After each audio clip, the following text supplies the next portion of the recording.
I know what you're thinking. What the hell is that? Well, this is a dynamic threat management Gen 1 Kydex belt rig. It is really cool.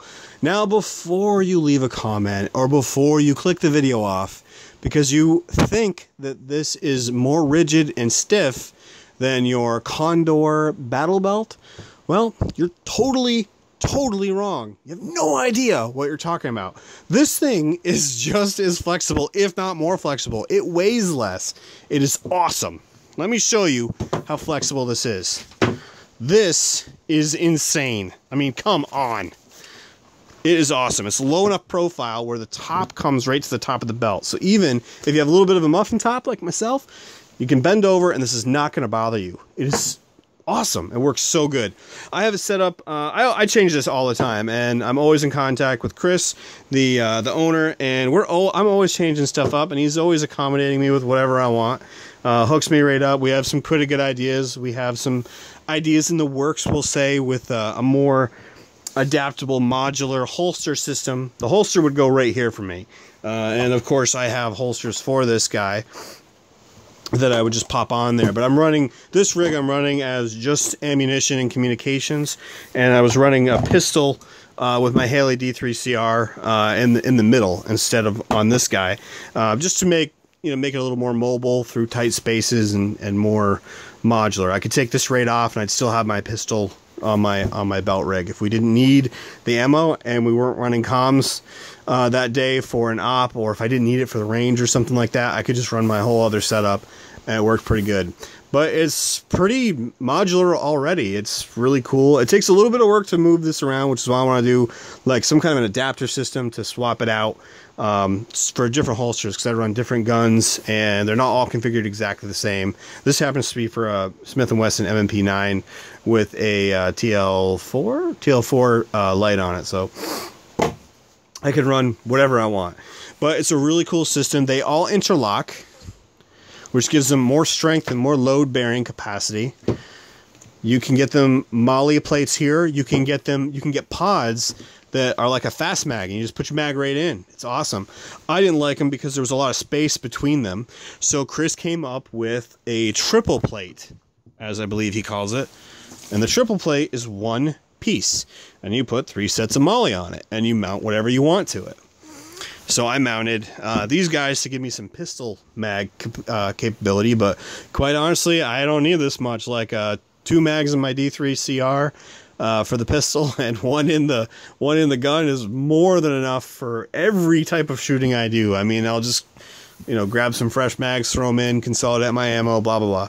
I really don't need these, and I actually find it a pain in the butt to get the mags and stuff back in these HSGI tacos. I'm not a big fan of them. Maybe I'm crazy. I'm probably not using them right, but I do like the Regulation Tactical Mark 1 pouch. I have both the Mark 1 and the Mark 2, and I just like the Mark 1 so much better. The fitment is better. I like the flap. I tuck it back here. I like it better. Maybe I'm old school. But the whole point with this product is you put your mag in, and when you draw the next mag out, when you draw your mag out, it pops into position 1. You put the spent mag in position 2. And it's really nice and firm. And it works the best I've ever experienced on the Dynamic Threat Management Kydex Gen 1 belt system. The reason being rigidity. If you've got this on and you've got it sized right, you got your Velcro inner on, nice and secure, very sturdy, very stiff here where I need it to be, because this is my weak hand, my offhand that I'm feeding my primary with. This is the side that matters to me. So I have the rigidity to use this on a belt, and you can see a lot of guys have tried these in the Mark IIs. You'll see the Corey and Erica range time video. I believe they try this. Maybe they don't. I thought they did, but you can see they pull in a lot of the videos. They got to pull really hard, and the whole unit moves with them, and that's because they're using a shitty belt. I mean, for this kind of force, these go in here really rough, and they come out, they come out hard. So you need a good stiff platform. So this belt system is ideal for this pouch if you're not going to run it on a plate carrier with a plate. If you don't run a plate, it's going to feel just as floppy and stupid. So big shout out to Chris and his crew with Dynamic Threat Management and the Gen 1 Kydex belt rig. I love the rig. I think it's amazing. It's so sturdy. I have a 511 tactical belt in there. I run my comm here, just your typical BO Fang. I guess they call this the heart attack radio now. If you don't know what I'm talking about, Google it. But pretty cool system. I really like it.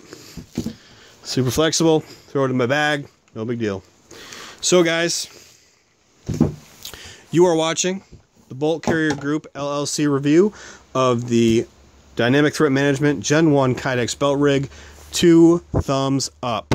And I'm going to throw in a little bit of a fuck yeah. Thanks for watching, guys.